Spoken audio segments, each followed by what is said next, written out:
रामचरितमानस का उद्घोष है।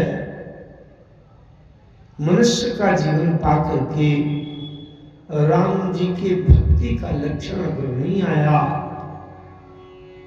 साधु सभा में जिसकी गणना नहीं हो सकी, वो संसार में व्यर्थ जिंदा है।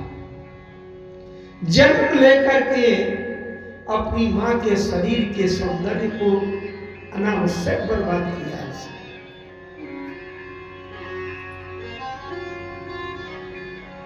इसी आधार पर भगवान की भक्ति कैसे मिलती है, कैसे हमारा जीवन सार्थक हो इस संसार में, इस पर विचार किया जाए।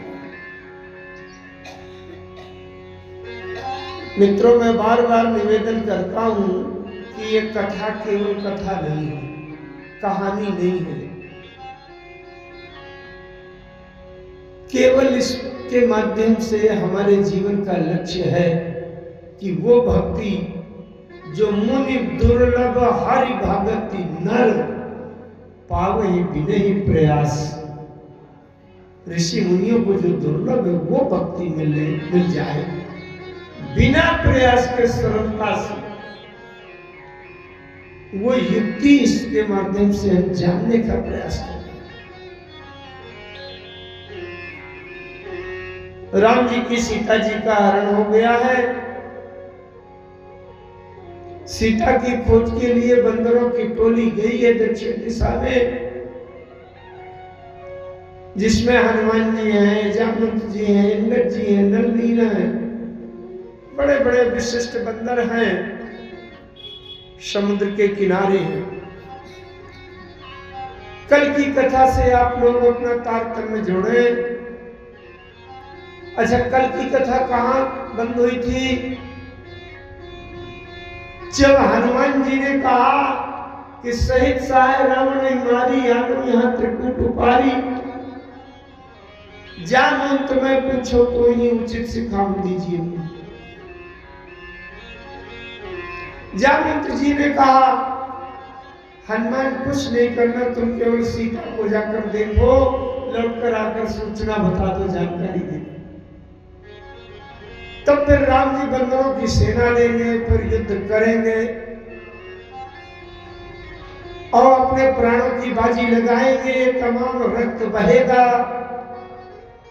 उसके बाद राक्षसों का संहार जब हो जाएगा, तब सीता जी को वापस लाएंगे। हनुमान जी ने पूछा, ये ऐसा क्यों? तो जामवंत जी कहते हैं कि ऐसा इसलिए कि जब राम जी ये खेल करेंगे तो एक कथा बनेगी, और जब कथा बनेगी तो बड़े बड़े ब्रह्मवेत्ता विद्वान कथावाचक कथा सुनाएंगे संसार में। क्यों सुनाएंगे? बोले, जो सुनत गावत कहत समझत परम पद नर पावई, जो सुनत गावत कहत समझत परम पद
जामवंत जी ने कहा था कल की कथा में कहा था ना? ध्यान से एक बात समझिएगा, बड़ी बारीक बात है। जो लोग मानुष का विशेष अध्ययन करते हैं उनको शायद नई बात मिली। कल की कथा में जामवंत जी ने कहा था। अच्छा, व्यक्ति कहे तो कहने से सुनने में कितना देर लगता है? इधर मुझसे कहा गया, अब आप पास में खड़े तुरंत सुनाई देंगे। लेकिन जामवंत जी के कहने में और हनुमान जी के सुनने के बीच में कांड बदल गया। किष्किंधा कांड में कहा था जामवंत जी ने, जो सुनत गावत कहत समझत परम पद नर पावई। किष्किंधा कांड में कहा था, और हनुमान जी ने जब सुना तो कांड बदल गया। जामवंत के बचन सुहाए सुनी हनुमंत। कांड बदल गया कि नहीं? इसलिए हमारा कथा का दिन बदल गया। जामवंत जी ने कल कहा था, वो आज सुना है ना? क्या रहस्य है? आखिर गोस्वामी जी को क्या इतनी जल्दी पड़ी थी कि जामवंत जी ने जो बात कही तो केवल कह भर दिया किष्किंधा कांड में, और सुनते समय कांड बदल गया। सुंदर कांड बन गया। क्यों? बड़े काम की बात। एक बात सुन लेने के बाद हनुमान जी का उद्देश्य बदल गया। लंका जाने का जो उद्देश्य है वो बदल गया। क्या? अभी तक पहले हनुमान जी जा रहे थे सीता की खोज करने। अब हनुमान जी का उद्देश्य सीता की खोज करना नहीं है।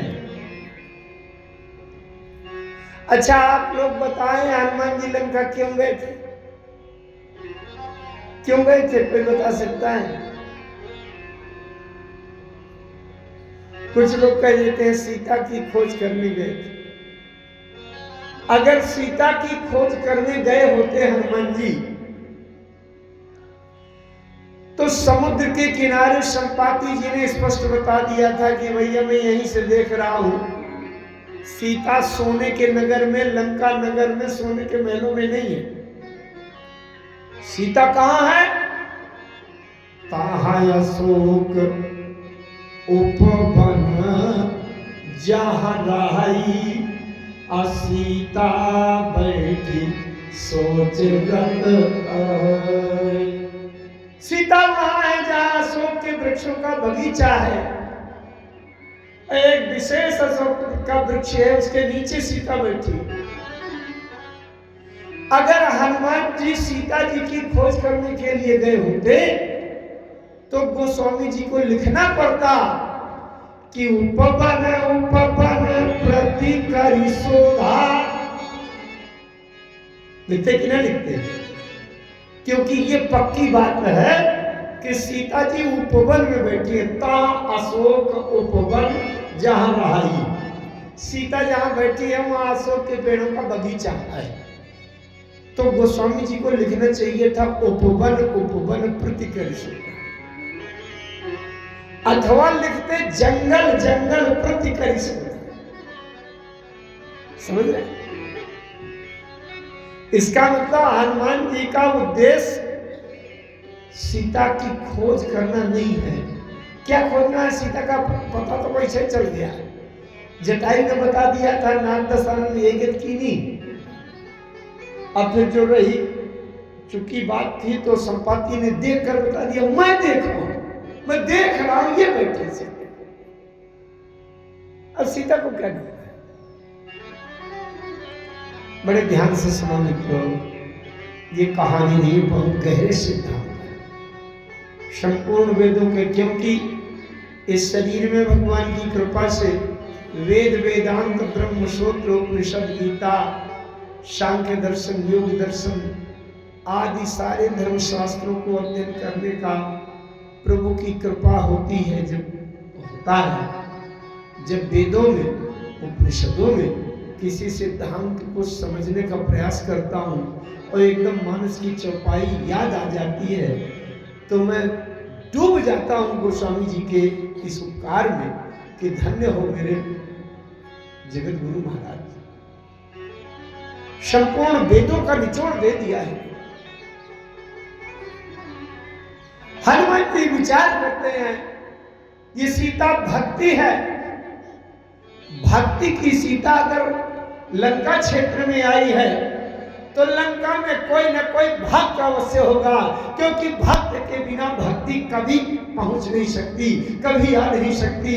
इसलिए मुझे भक्ति की सीता क्या ढूंढना है, मुझे तो भक्त की खोज करनी चाहिए। आखिर वैसा भक्त कौन है लंका में जिसके कारण सीता यहां दौड़ी चली आई।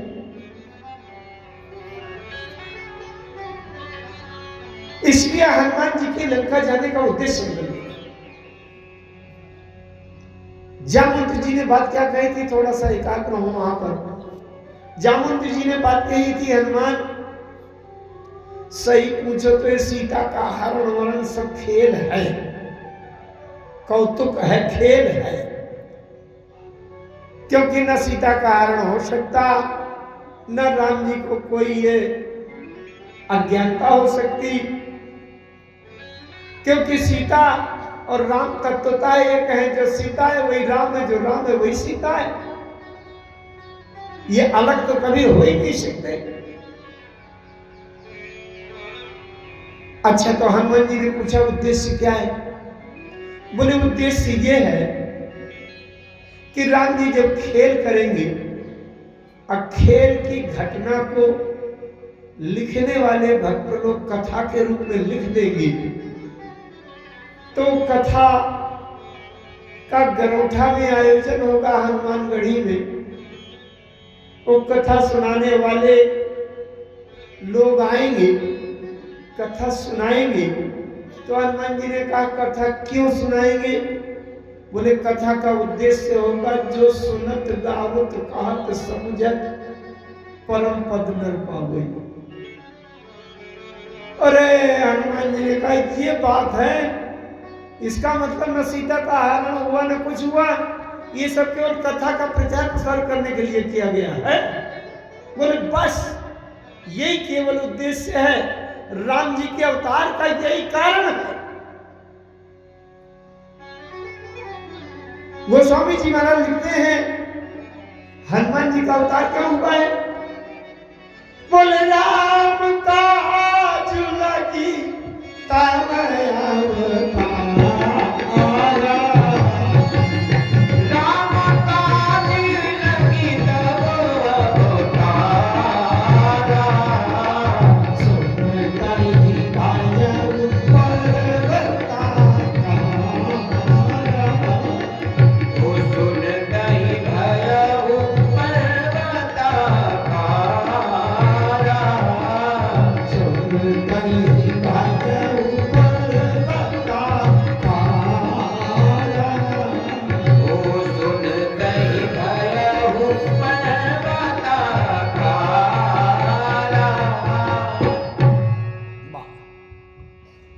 राम काज लगी।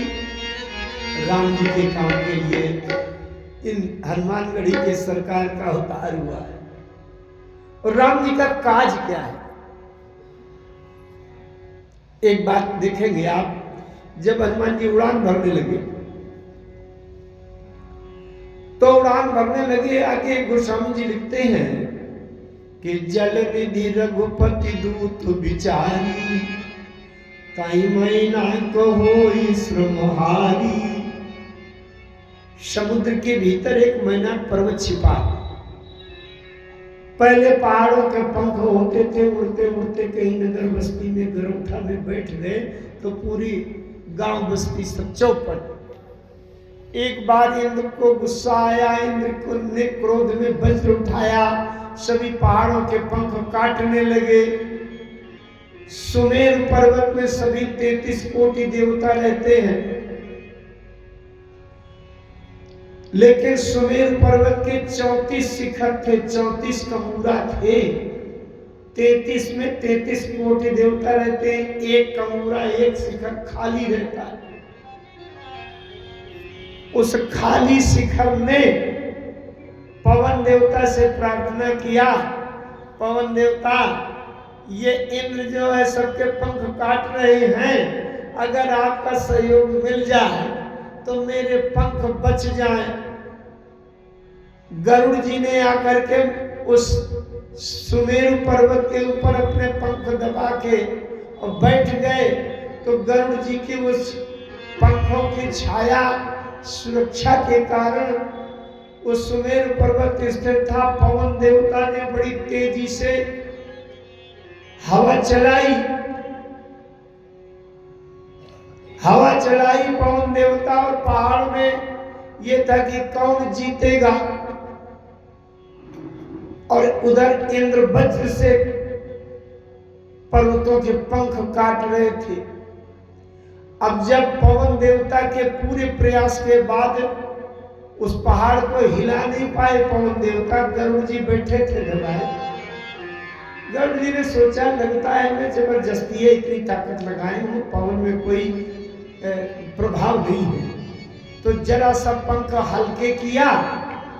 वैसे 33 शिखरों में तो 33 कोटि देवता है, तो कुछ वजन से दबे रहे, लेकिन एक शिखर जो बिल्कुल खाली था वो गरुड़ जी के पंख ढीला करने से पवन देवता के झोंका से सट से उखड़ के उड़ा, और पवन देवता ने प्रयास करके समुद्र के अंदर छिपा दिया।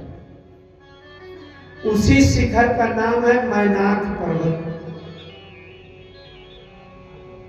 समुद्र ने मैनाक पर्वत से कहा कि जाकर के राम जी के दूत की सेवा सहायता कर दो, उड़ान भर के जा रहे हैं लंका तक, तो तुम्हारे पंख उड़ते हुए जाओ और उनको बैठा के थोड़ा थकान दूर कर दो।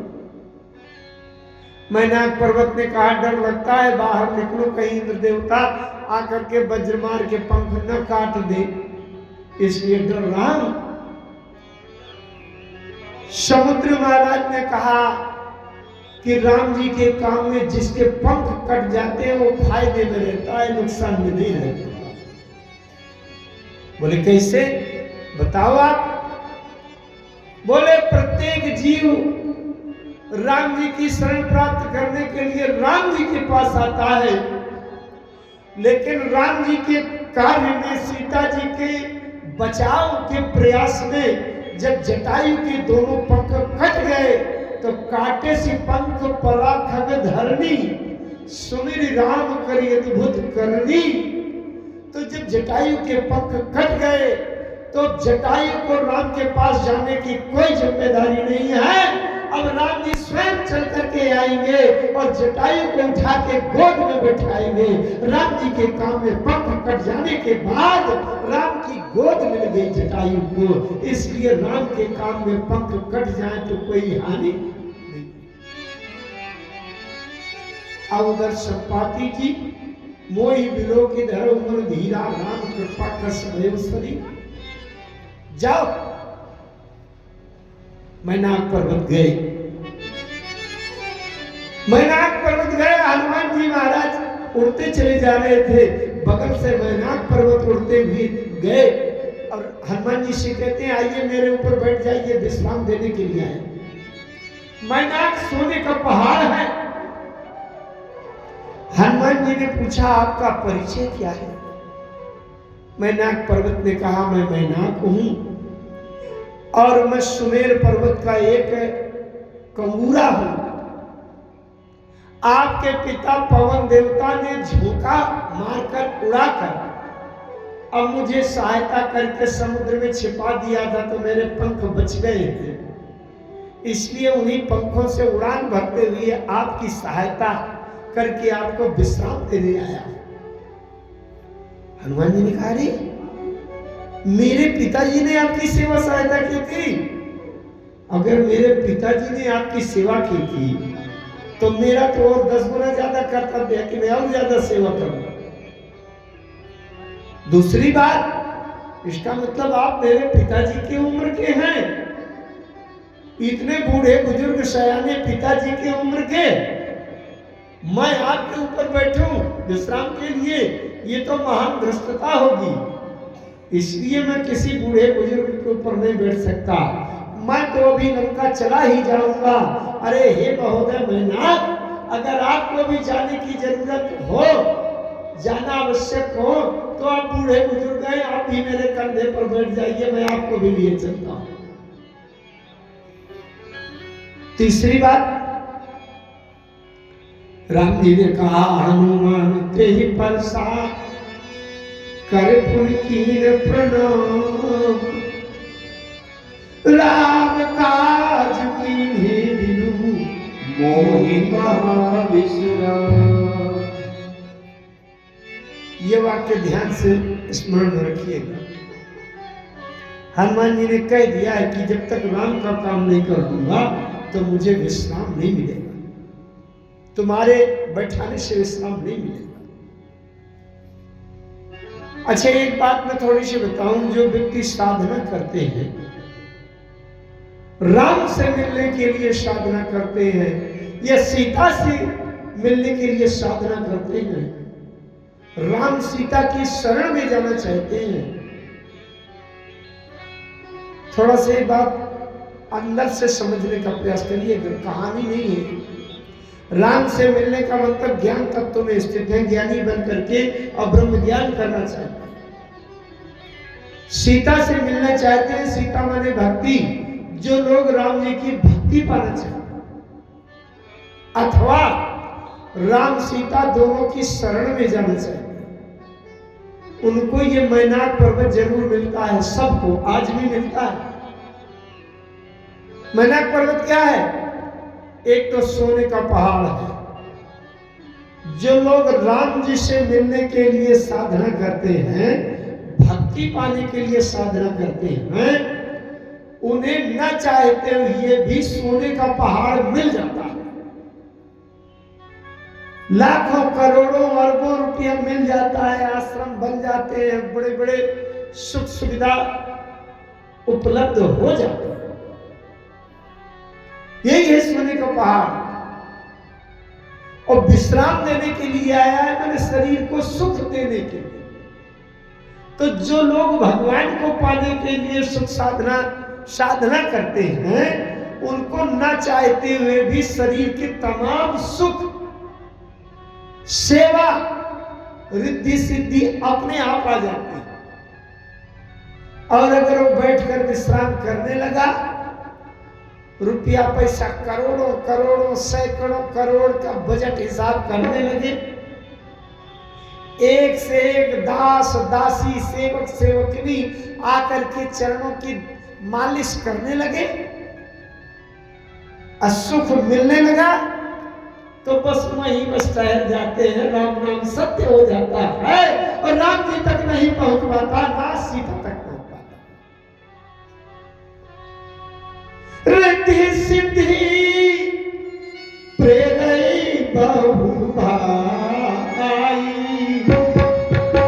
और रिद्धि सिद्धि प्रेरई बहु भाई,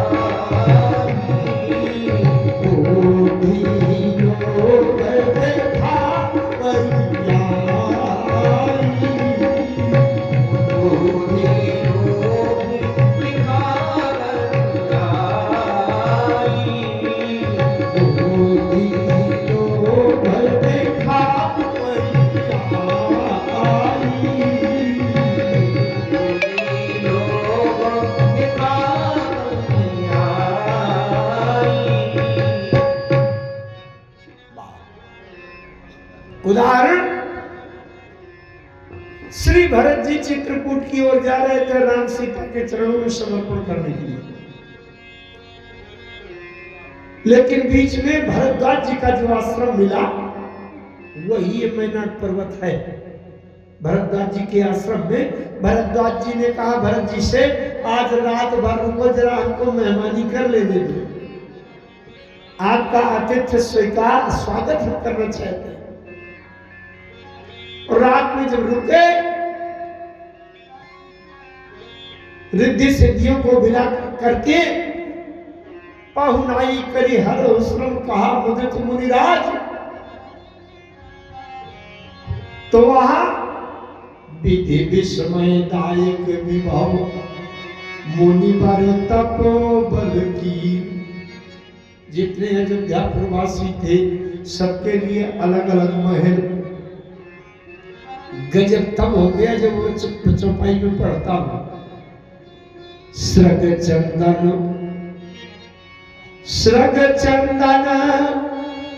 बनितादिक भोगा, देखी हरस विस्मय बस लोगा। सृग माने माला, चंदन माने बढ़िया सुगंधित परफ्यूम्ड क्रीम, और बनितादिक भोगा, रात में सुख भोगने के लिए जिसके पास पत्नी नहीं थी तो एक एक पत्नी उनको उपलब्ध करा दी गई, सुख भोग। बड़े ध्यान से समझिएगा, इस प्रसंग में ऐसी बात लिखना। हाँ, आज भी मैं सत्य बताऊं, बड़े बड़े आश्रमों में ऋषि मुनि साधु संत के देश में जो महामंडलेश्वर पीठाधीश्वर और मठाधीश जो है ना बाहर से दिखने में, उनके आंतरिक जीवन में बलितादिक भोगा के सुख अंदर अंदर मिलते हैं आज के समय। क्यों? जो राम की शरण में जाना चाहता है, ज्ञान पाना चाहता है, भक्ति पाना चाहता है, उसको माया रिद्धि सिद्धि शरीर का सुख लेकर के उसको बीच में विश्राम करा देती है। वो प्रसंग मैंने छोड़ दिया है, विस्तार पूरा नहीं हो सकता। नहीं, जो स्वयं प्रभा की गुफा मिली थी ना, बढ़िया मीठे मीठे फल लगे थे, शीतल मधुर स्वादिष्ट जल भरा था। बंदर तो कहते थे कि यहीं ठहर जाया जाए, 1 महीना तक रुके गए। स्वयं प्रभा ने कहा, अगर यहाँ मधुर जल मीठे फल और यहाँ का सुख ऐसा आराम में अगर ठहरोगे तो भक्ति किसी का नहीं मिलेगी। इसलिए मूंदा हो नयन विवर तजी जाओ, गुफा छोड़कर जाओ। और वही मैनाक पर्वत आ गया हनुमान जी के पास। हनुमान जी ने दिखावटी त्याग नहीं किया। कुछ लोग ऐसे होते हैं, बाहर से गए, अरे हम पैसा नहीं छूते, पैसा नहीं छूते। अरे तो महाराज किराया कैसे दोगे रास्ते में? बोले हाँ, किराया के लिए हमारे उसमें अचला में बांध दो, हम छूते नहीं हैं आज, अचला में बांध दो। ये क्या है? दिखावटी त्याग है। अरे जब अचला में बांधना है, तिजोरी में भर देना है, बैंक अकाउंट में भेज देना है, छूने की क्या जरूरत? हनुमान जी ने कहा नहीं, मैं दिखावटी त्याग नहीं, हनुमान के ही परसा छू तो लिया, इस पर आपका जो भाव है उसको स्वीकार कर पुन कीन प्रणाम, राम काज कीन्हे बिनु मोहि कहा विश्राम। अच्छा, विश्राम कहाँ मिलता है? कि बिनु विश्वास भक्ति नहीं, अते ही बिनु द्रवहि न राम, राम कृपा बिनु सपनु अजीव खिलह विश्राम। विश्राम कहाँ मिलेगा? जब तक राम की भक्ति जीव के हृदय में नहीं प्रकट होती, तब तक विश्राम नहीं मिलेगा। इसलिए हनुमान जी ने कह दिया, राम काज कीन्हे बिनु मोहि कहा विश्राम। जब तक राम काज नहीं हो जाता, मुझे विश्राम नहीं हो सकता। हनुमान जी ने इसलिए भी किया, कहा। यह हनुमान जी है क्या? आप लोग हनुमान जी को कोई अलग से बंदर मानते होंगे। जब हनुमान जी लंका की ओर जा रहे थे, पूज्यपाद गोस्वामी जी महाराज से पूछा गया है, लंका की ओर कौन जा रहा है? हनुमान जी ने क्या, वो गोस्वामी जी ने क्या कहा कि कौन जा रहा है? बोले चिनिया मोधरा गोपाती कर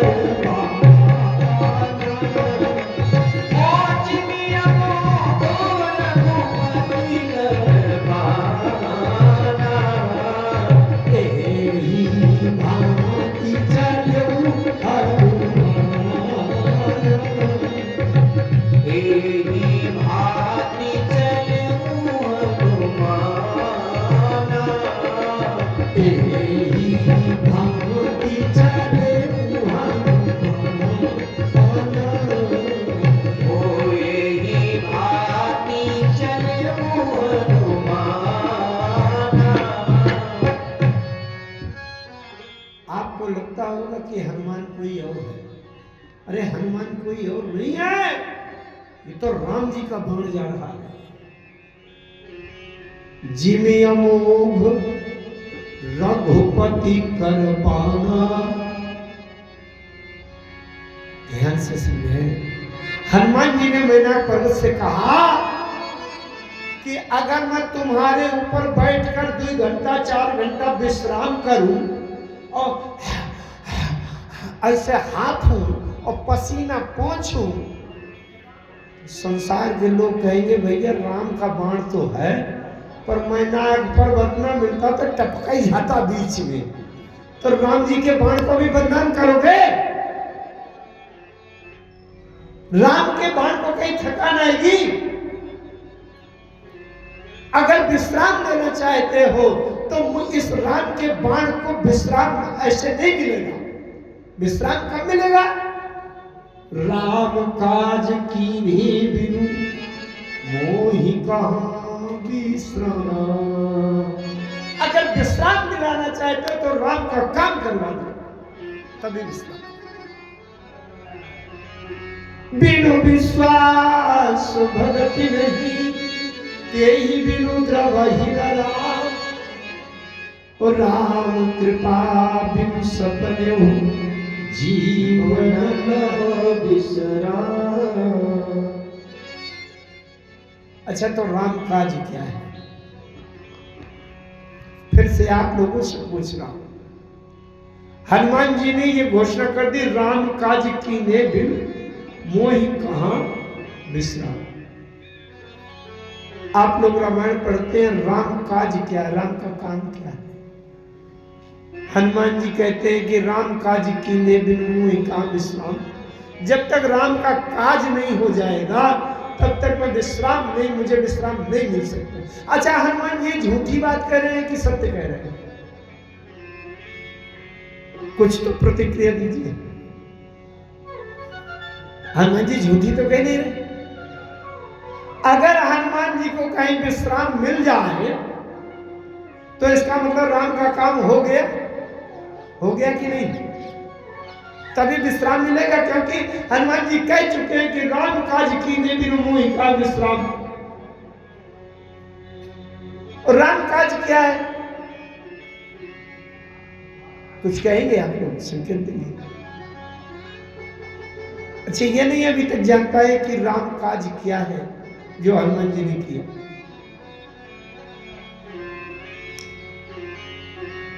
एक जगह में पूछ रहा था तो तमाम लोगों ने एक स्वर से ये बात वहां से कह दिया, आप लोग तो कुछ नहीं बोल रहे। पता नहीं, हो सकता है मैं अपनी बात आपके हृदय तक पहुंचा नहीं पा रहा या समझा नहीं पा रहा, या आपको संकोच कर रहे। एक जगह मैं कह रहा था, मैंने पूछा राम काज क्या है? किसी ने कह दिया सीता की खोज करना। क्या ये राम काज है? आप लोग भी समझते हैं, सहमत है इससे?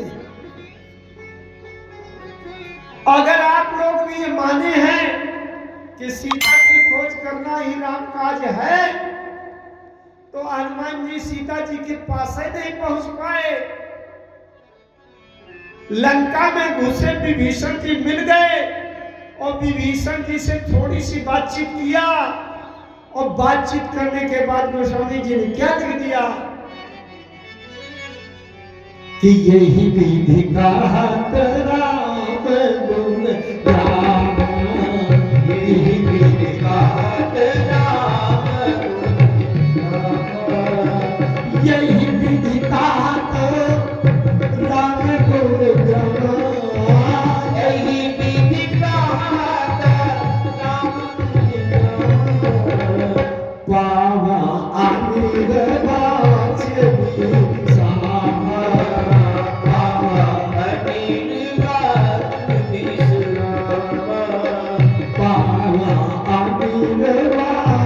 विश्राम।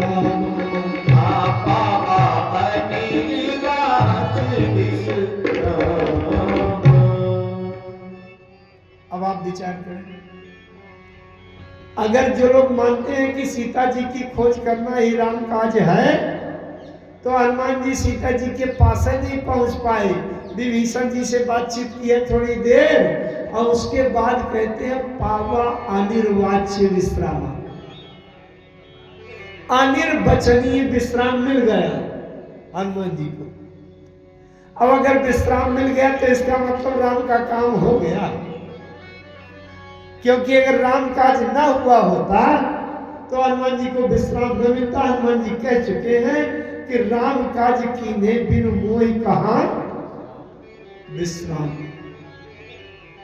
राम काज क्या है, आप लोग एक समझे। वास्तव में राम काज क्या है, राम जी का अवतार क्यों होता है? क्या रावण को मारने के लिए? भ्रकुटि विलासु सृष्टि नय होई, सपने संकट परये की सोई। जिनकी भ्रकुटि टेढ़ी होने से सृष्टि का महाप्रलय हो जाता है, रावण की क्या गिनती है? रावण को मारने के लिए अवतार नहीं होता राम जी का। राम जी का इस धराधाम में जब अवतार होता है तो उनका काम क्या है, काज क्या है, ये सबसे पहले बात समझे। बड़ी गोपनीय बात है मित्रों, वो जामवंत जी ने बता दिया है हनुमान जी से। क्या बता दिया है? राम जी का सबसे मुख्य काम क्या है? कभी से संग संहारी से जन नाम सीता कभी से शंख सवारी निश्चर राम सीता लोक पावन सुजस सुरम नारदादि बखानी नारदादि बखानी जो सुनत गावत कहत समझत परम पद नर पावई। जो सुनत गावत कहत समझत परम पद पावई। रघुवीर पद पाथो मधुकर दास तुलसी गावई। रामदास तुलसी गावई। दास तुलसी गावई। राम जी का काज क्या है? राम कथा का प्रचार करना।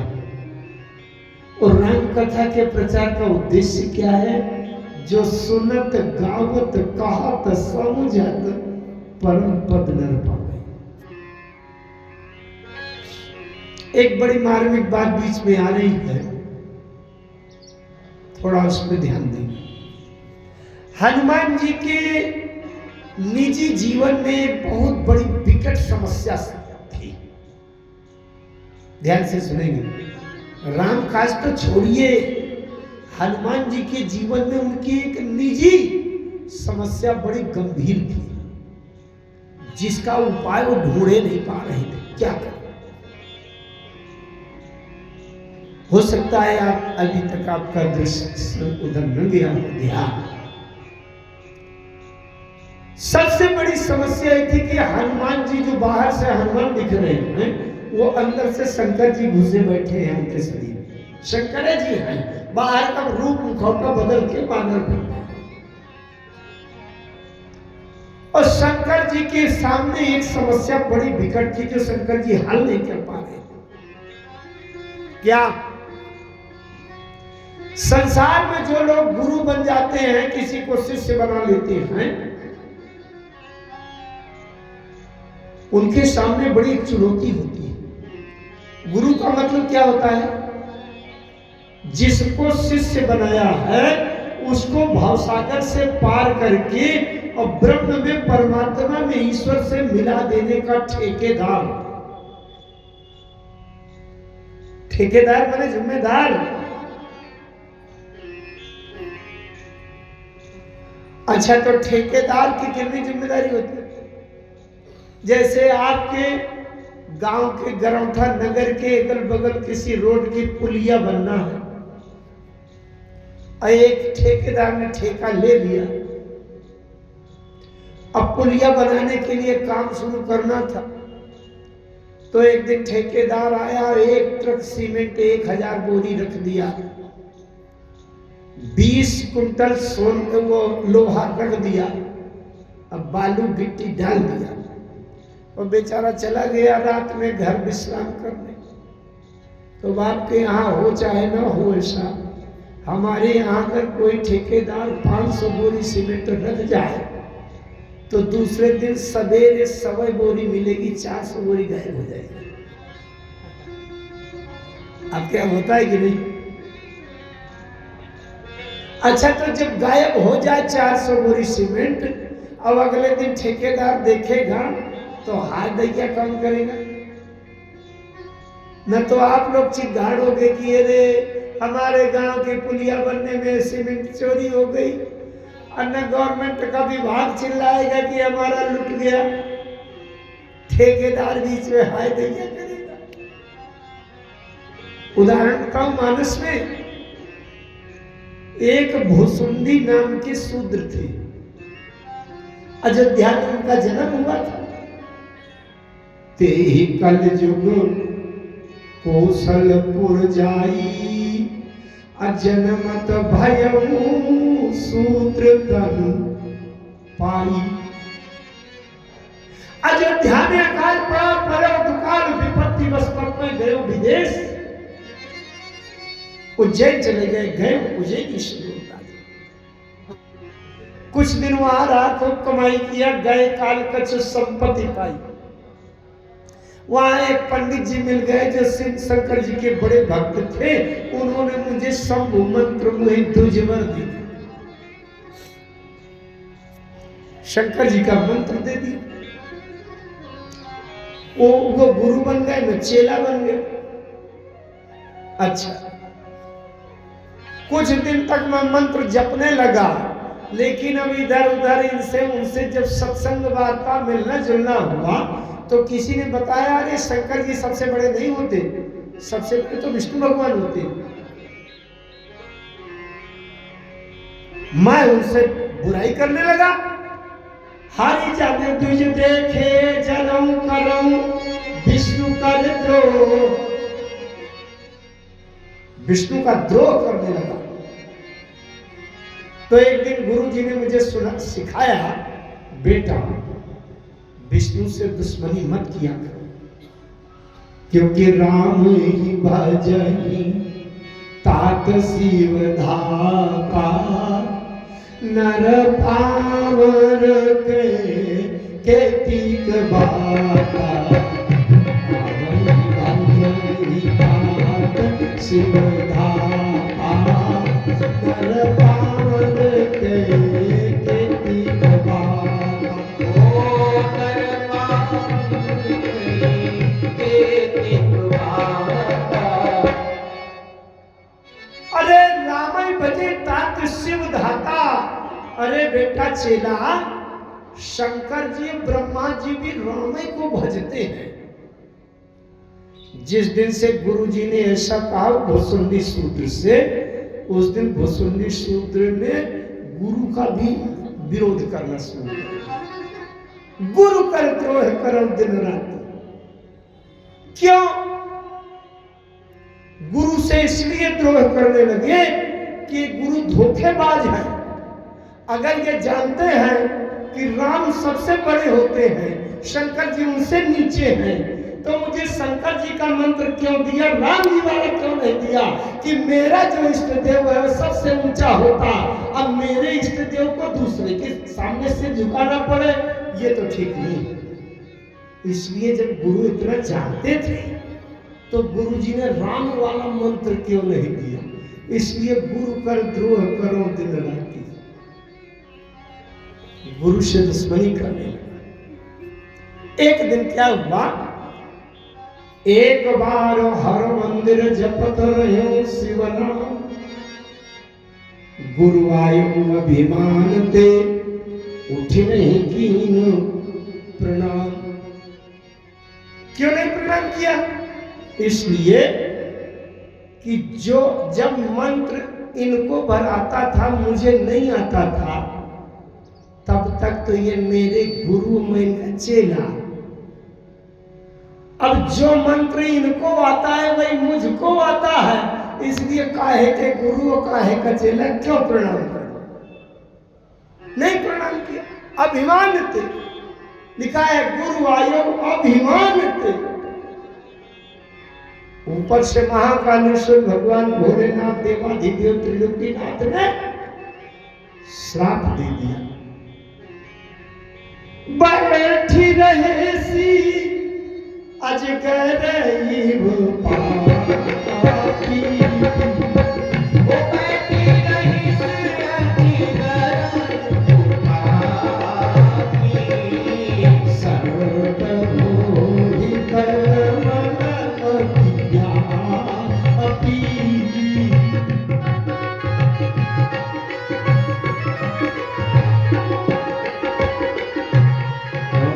महाबीतक को डर मह जाई, महाविटप को कर मह जाई, लहु अधमाधम अधगति पाई। गौवध माधव अधगति पाई, महाबीतक को डर मह जाई, ओ महाविटप को कर मह जाई, लहु अधमाधम अधगति पाई। गौवध माधव अधगति पाई।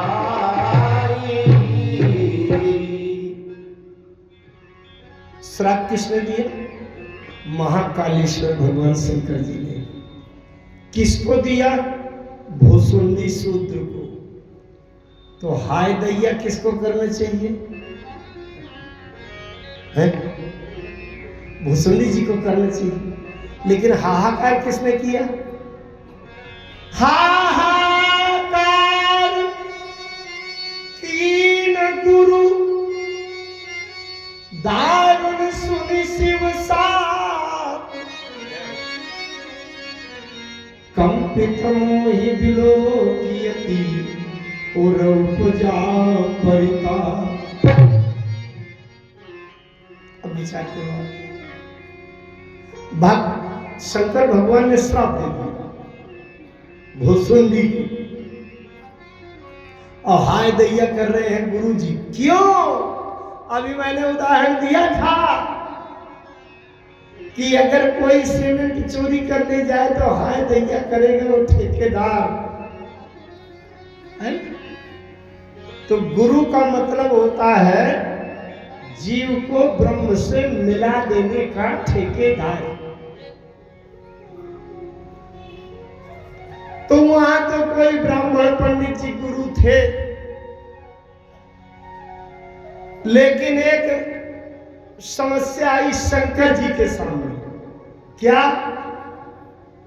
एक चेला के गुरु शंकर जी।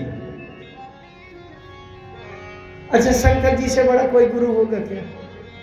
संसार के जो गुरु होंगे तो कुछ न कुछ अधकुचरा होंगे, ज्ञान में, साधना में, तपस्या में, पर शंकर जी से बड़ा कोई गुरु होगा क्या? अब शंकरों जी फंस गए एक चेला के चक्कर में। चेला जानते हैं कौन?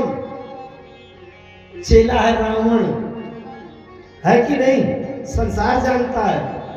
शंकर जी का चेला रावण और गुरु शंकर जी, रावण के गुरु शंकर जी। अब गुरु माने ठेकेदार, अभी वही अर्थ किया जा रहा है। गुरु माने चेला को भवसागर से पार करके, और राम माने परमात्मा सच्चिदानंद प्रभु आनंद घन राम के चरणों से मिला देने का ठेकेदार। और चेला ने वही राम से दुश्मनी कर लिया, राम की सीता उठा लाया है चेला राम। अब गुरु है शंकर जी। शास्त्रों में यहां तक बात लिखी है, ध्यान से सुनिएगा। अगर कोई गुरु स्वयं में मोक्ष का अधिकारी हो गया है, लेकिन उसने किसी को शिष्य बना लिया है संसार में, और शायद शिष्य के आचरण, ज्ञान, कर्म संसार से मोक्ष के लायक ना हो, तो जब तक चेला संसार में जन्म लेकर भोगने के लिए आता रहेगा, तब तक उस गुरु को भी संसार में आते रहना पड़ेगा, जब तक चेला का उद्धार नहीं होगा। यह गुरु की जिम्मेदारी है। मुझे कभी कोई मुझसे कहता है कि महाराज हमको शिष्य बना दीजिए, मंत्र दे दीजिए, मुझे बड़ा डर लगता है, मैं स्वीकार नहीं करता। लेकिन सोचा करता हूं कि वो गुरु कैसे होंगे जो पांडाल में बैठकर एक बार में 10,000 को चेला बना देते हैं, वो क्या करते हैं। अब बताओ, शंकर जी फंस गए चक्कर में। चेला, जिसको चेला स्वीकार किया है, उसको भवसागर संसार सागर पार करके राम जी के चरणों से मिला देगा। ये ठेकेदारी है गुरु की। गुरु है भगवान शंकर स्वयं, और चेला इतना अहंकारी है कि अपनी होशियारी के मारे सीता उठा लाया और राम से दुश्मनी कर बैठा। अब गुरु महाराज की ये हिम्मत नहीं है कि जाकर के चेला से ज्ञान सिखा दे। वेद पढ़े विधि शंभु सभीत, पूजावन रावण सोनित आमय। शंकर भगवान गुरु तो हैं, लेकिन रावण के सामने इतना घबराहट होती थी कि जिस दिन गुरु की पूजा करने का कोई पर्व हो, उस दिन शंकर जी 7 बजे सवेरे सुबह सुबह रावण के यहाँ पहुंच जाते थे। चेला भैया जल्दी से पूजा कर लो, नहीं ऐसा ना हो तुमको देर हो जाए, मैं ना मिल पाऊं तो कहीं तुमको गुस्सा ना आ जाए। अब बताओ, अब शंकर जी फंसे बीच में समस्या से। अगर शिष्य को राम जी के चरणों तक जोड़ नहीं पाया तो उसका दुष्परिणाम गुरु को भोगना पड़ेगा। अब वही शंकर जी हनुमान बनकर लंका जा रहे हैं। क्यों जा रहे थे? वही शंकर जी हनुमान बनकर लंका क्यों जा रहे थे? कि चेला से मैं बुद्धि ज्ञान का उपदेश तो कर नहीं पाऊंगा, हिम्मत नहीं है। एक बार अपने चेला से हाथ जोड़कर प्रार्थना करूंगा, शायद मेरी प्रार्थना सबके मान ले तो मेरा काम पूरा हो जाए। लेकिन शंकर बना बनाया अगर मैं जाऊं और शंकर बनकर के हाथ जोड़ूं तो गुरु की मर्यादा नष्ट हो जाएगी। इसलिए हाथ जोड़ने तो जा रहा हूं, वेश बदल कर जाता हूं। जे ही शरीर रति राम सो सोयादर सुजान, तो रुक देह बजने हबस बानर भे हनुमान। वो शंकर जी बानर बन करके जा रहा हूं कि एक बार हाथ जोड़कर चेला के सामने विनती करूंगा। तो हनुमान जी जब लंका गए तो क्या किया? अरे विनती कर जोरी कर राम, विनती करो जोरी कर राम, सुनहि मान हरि सिखाओ, सुनहि हृदय मोर सिखाओ। तजी मोर सिखावन। ओ सुनहि मानु तजी मोर सिखावन। अच्छा, विनती करूंगा इसलिए जा रहे थे, लेकिन कोई गारंटी थी क्या कि विनती करने पर मान ही जाएगा? कथा थोड़ी आज घुमावदार चल रही है, लेकिन आप लोग बड़े विज्ञ, वरिष्ठ, परिपक्व हैं।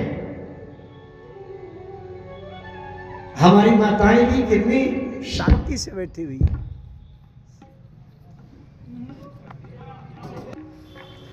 कितनी एकाग्रता से सुन रही है, बड़ी प्रसन्नता होती है।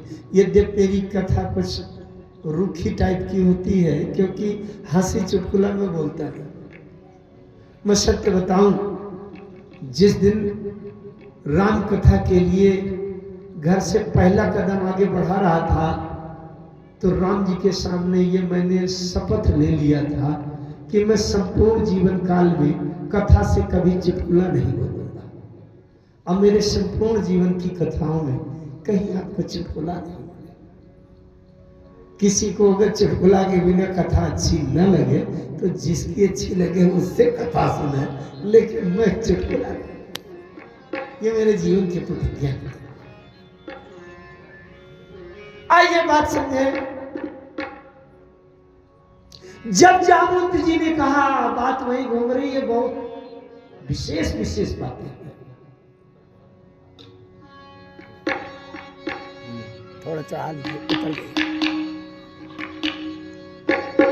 जामवंत जी ने कहा, राम जी ने केवल खेल किया है जो सीता कारण हुआ है।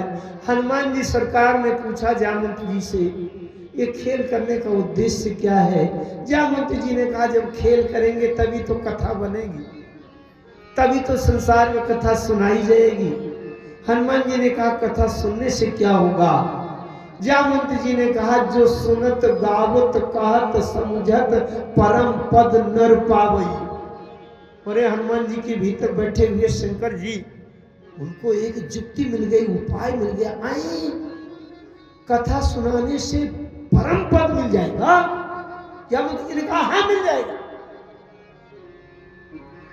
हनुमान जी ने कहा कि अगर कोई बहुत ज्यादा पापी हो तो क्या कथा सुनने से उसको भी परम पद मिल जाएगा? बोले, जीव में असंख्य असंख्य जन्मों से केवल पाप पाप हुआ हो, लेकिन उसके हृदय में भी अगर राम कथा पहुंच जाएगी तो उसको भी परम पद मिल जाएगा। राम कथा इतनी मजबूत है। और हनुमान जी के भीतर बैठे हुए शंकर जी ने सोचा, ये मुझे तो मेरी समस्या का समाधान मिल गया। अगर कथा सुनने से, सुनाने से परम पद मिलता है, तो सबसे पहले मैं अपने चेला को कथा सुनाकर उसको परम पद दिलवा दूंगा। तो मेरी गुरु की जो जिम्मेदारी थी, गुरु की जो समस्या थी, उसका समाधान मिल जाएगा। समझ गए? हनुमान जी की दृष्टि बदल गई। अरे इसका मतलब राम जी का काज सीता ढूंढना नहीं है। राम जी का काज क्या है? राम जी का काज है कि राम जी की कथा का प्रचार प्रसार करना। अब हनुमान जी को एक समस्या दूसरी आ गई। हनुमान जी विचार करने लगे, अगर मैं गरौठा जा रहा होता और राम कथा सुनाता तो तमाम श्रोता मिल जाते। अयोध्या जा रहा होता, काशी, बनारस, हरिद्वार, वृंदावन, नैमिषारण्य जा रहा होता, चित्रकूट जा रहा होता तो तमाम श्रोता मिल जाते। और मैं लंका जा रहा हूं, अब बताओ लंका में मैं राम कथा भी सुनाऊं तो श्रोता कहां मिलेगा? और एक और बड़ा खतरा, रावण ने संपूर्ण धरती से पुराणों की कथा, राम नाम का कीर्तन, जब होम श्राद्ध तर्पण सब बंद करवा दिया। और उसी के लंका में जा रहा हूँ। यात्रा तो बदल नहीं सकता कि जाते हुए लंका लौट पड़ूं, भैया जा रहा हूँ मैं चित्रकूट, किसी को कथा सुनो, ये तो लौट नहीं सकता। बड़ी चिंता ये हो गई कि लंका में राम कथा का श्रोता कौन मिला। हनुमान जी ने कहा बस मुझे सीता ढूंढने का कोई लक्ष्य नहीं है, मुझे तो कथा सुनाना है। और हनुमान जी ने एक रात में 3 जगह कथा सुनाई, 3 मंच अटेंड किए, 3 जगह कथा सुनाई। और देखिए सबसे पहले क्या, अच्छा एक बात और मैं रख दूं, बहुत बड़ा परिणाम निकलता है। शास्त्रों में एक बात आई है, अवश्यमेव हि भोक्तव्यम कृतम कर्म शुभाशुभम। शुभ और अशुभ जितने भी कर्म किए गए हैं उनका फल अवश्य भोगना पड़ेगा। जो जस करई सो तस फल चाखा। अच्छा इस दृष्टि से अगर देखा जाए तो रावण कैसा है? रावण कैसा है? कुछ लोग इतने भावुक होते हैं बेचारे जो कहा करते हैं रावण बड़ा भक्त था, रावण बड़ा ज्ञानी था। बड़ी विनम्रता पूर्वक कहता हूं उनका साथ मत करिएगा जो रावण को भक्त बताते हो, ज्ञानी बताते हो। 2-4-8 दिन आप साथ संगत करेंगे ना उसकी, तो वो यही बता देगा कि राम की पूजा करो, आरती करो, तो तुम्हारे घर से राम की मूर्ति फेंकवा देगा नाले में और रावण की आरती उतरवाएगा।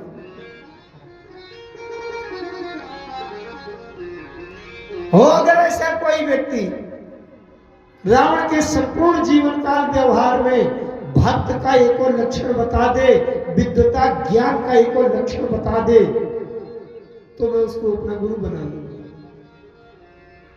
रावण के संपूर्ण जीवन काल में भक्त होने का एक और लक्षण हो गए।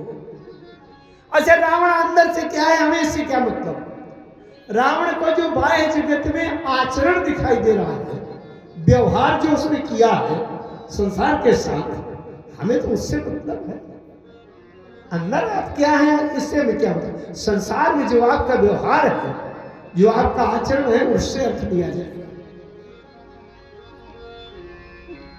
अच्छा रावण के बारे में हमसे आपसे ज्यादा तो मंदोदरी जानती होगी कि नहीं? मंदोदरी तो ज्यादा जानती होगी। मंदोदरी जी से पूछा गया रावण कैसा है, मंदोदरी जी बता रही है कि जन्मते पर द्रोह रक्त पापो पर तव तनु आपो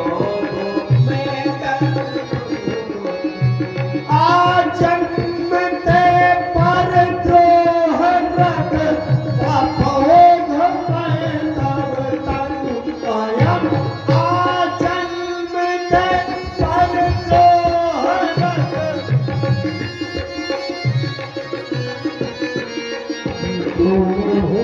दियो निज धाम राम नमामि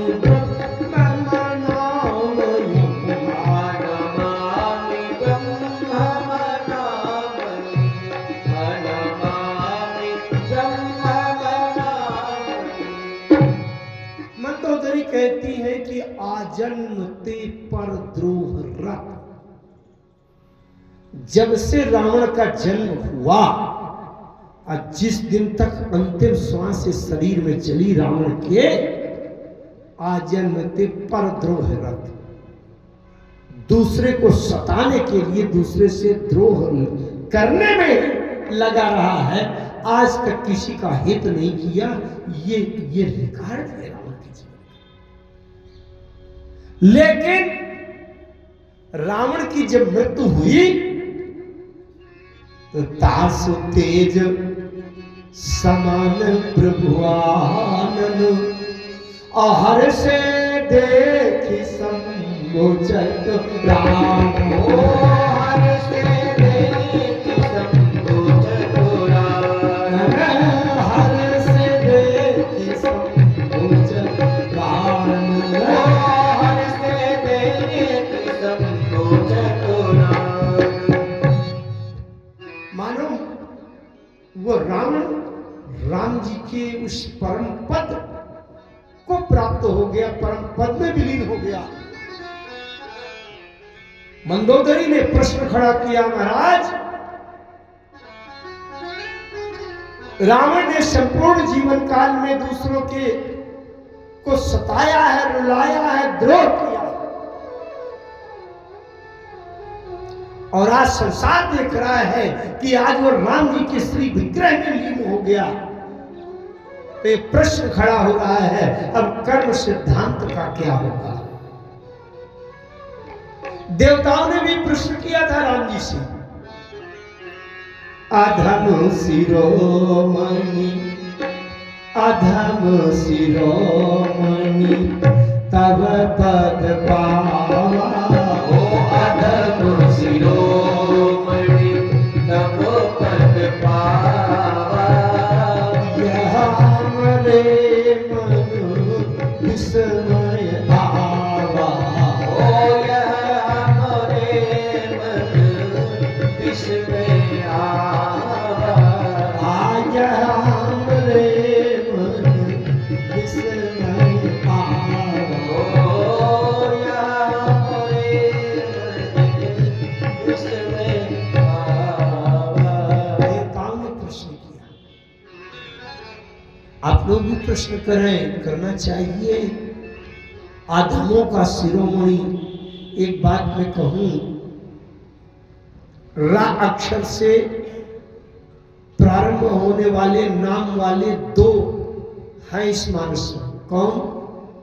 रा अक्षर से जिसका नाम प्रारंभ होता है, सर्वोत्तम श्रेष्ठतम है राम, राम। और रा अक्षर से जिसका नाम है ऐसा अधम शिरोमणि है रावण। सबसे उच्चतम स्थिति माने राम और सबसे निम्नतम स्थिति माने रावण। राम और रावण के बीच में सारी सृष्टि बीच में भरी हुई है। उसी बीच में हम और आप कहीं न कहीं हैं। कोई 4 कदम ऊंचे है तो कोई 4 कदम नीचे है। हमारे जीवन का लक्ष्य गंतव्य है राम। तो हम जहां पर हैं हमें क्या करना चाहिए कि हम राम की ओर एक कदम बढ़े, रावणत्व से दूरी बनावे, राम की ओर।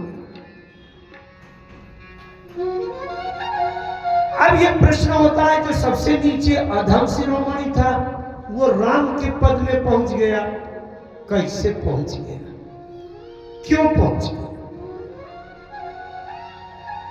हनुमान जी जो अंदर से शंकर जी हैं,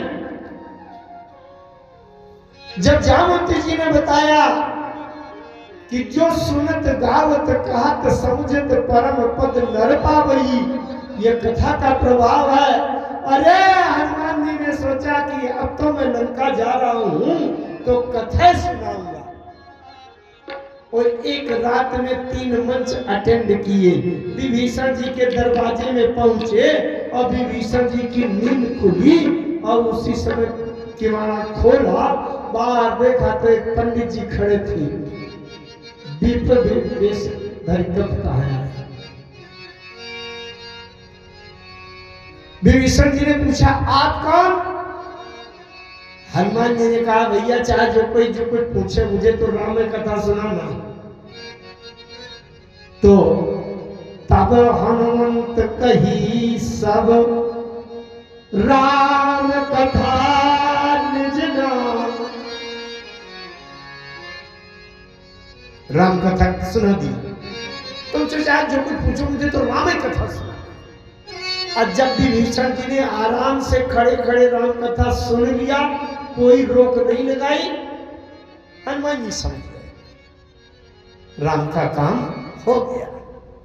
अब जब लंका में राम कथा हो सकती है मैं सुना सकता हूं, श्रोता मिल सकता है।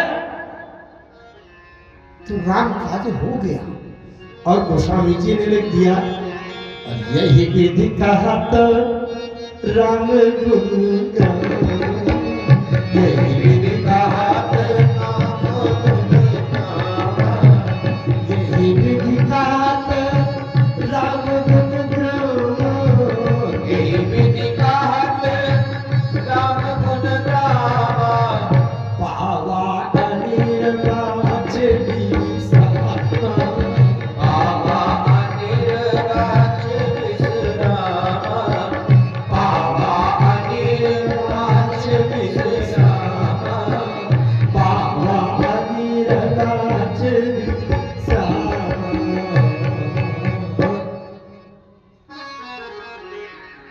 और कहीं विश्राम नहीं मिला। विश्राम कहाँ मिला? यही विधि कहा कर राम गुण गाना। राम जी के गुणों का बखान करने को मिल गया, मुझे श्रोता मिल गया। अब पायो परम विश्राम। गोस्वामी जी को विश्राम क्या मिला? अरे राम कथा कह लिया, गा लिया, पायो परम विश्राम राम समान प्रभु नहीं कहते। तो हनुमान जी का उद्देश्य कर दिया। पहली कथा तो विभीषण जी के दरवाजे पर आधी रात में खड़े खड़े कथा सुनाई, कोई मंच लगाने की जरूरत नहीं थी। और दूसरी कथा अशोक वाटिका में अशोक वृक्ष के पत्तों में छुपे बैठे थे। तारु पल्लव महु रहा लुकाई बैठे थे ना। रावण आया, उसकी बातें अभी मैं करूंगा जब समय मिलेगा। लेकिन त्रिजटा आई और सीता जी आगे मांग रही थी और ये कह रहे थे, देखिए तो प्रगट गगन अंगारा, अवनी न आवत एक अवतारा। और फिर अशोक वृक्ष से कह दिया, सुन ही बिना मम बिटप अशोका, सत्य नाम करु हर शोका। तो हनुमान जी ने दोबारा कथा सुनाई दूसरे वृक्ष में। रामचंद्र गुण बरत दैता, ओ रामचंद्र गुण बरतैला, सुन कहीं सीखा कर दुख भागा। असुर कई सीता कर दुख भागा, सुन कहीं सीखा कर दुख भागा। असुर कई सीता कर दुख भागा। दूसरे मंच में कथा सुनाई। मंच नहीं बता बनाया गया, अशोक वृक्ष के डाल में बैठे वहीं से कथा सुनाई। और तीसरी कथा कहां सुनाई? जब रावण के दरबार में नागपाश के बंधन में बांध कर ले जाए गए और रावण ने पूछ लिया, अरे कहलम केस कवन तय कीसा, ओ कालम केस कवन तय कीसा, कहलम केस कवन तय कीसा।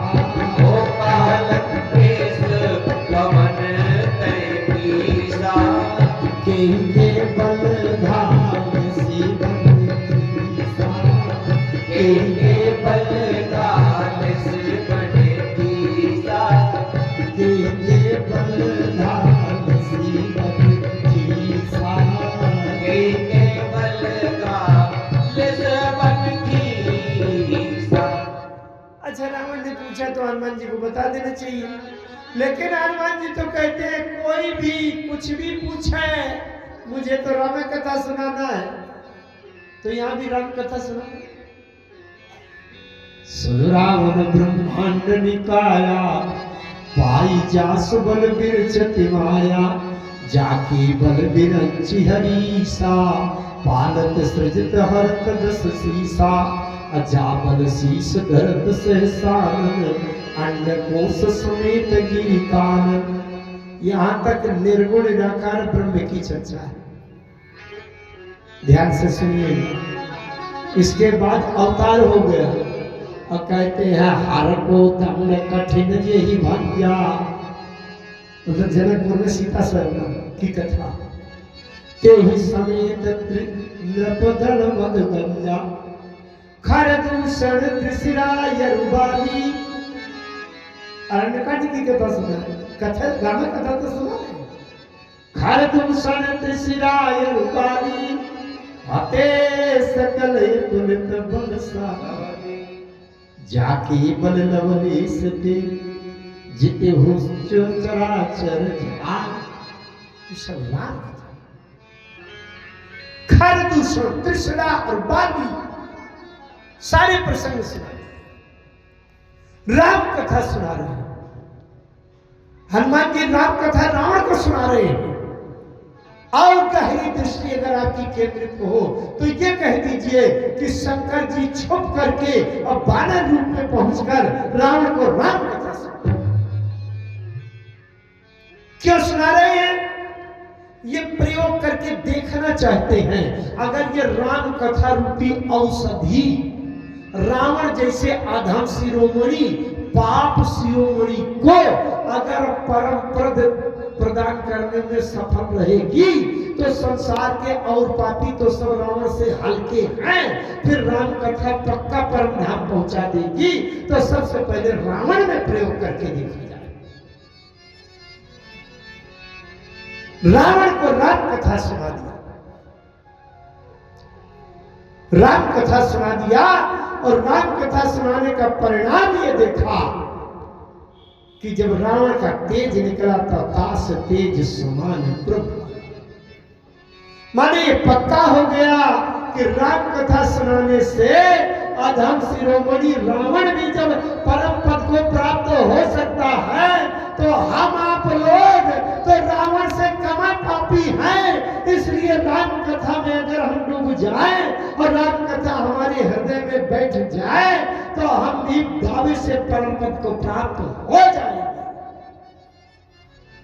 इसलिए ओ कथा सुनाने वाले, हर की कथा सुनाने वाले, तुमको लाखों